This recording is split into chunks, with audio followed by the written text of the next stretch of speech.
ಮಧುರವಾದ ಗೀತೆಯಂತೆ ಬಂದೆ, ಕವಿತೆಯನ್ನು ಜೋಡಿಸೆಂದು ನಿಂದೆ. ಕವಿಯೇ ನಾನು ಬರೆಯಲೇನು ಎಂದೇ,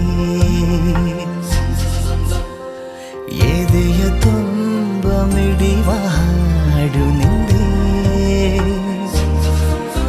ಒಲವು ಹಾಡುವ ಹಾಡಿಗೆ ಮನಸ್ಸು ಹೇಳುವ ಮಾತಿಗೆ ನಗುವಲಿ ನೆನಪಲಿ ಕನಸಿನ ಪಥದಲ್ಲಿ ನೋವಲಿ ನಲಿವಲಿ ಇರುವೆಯ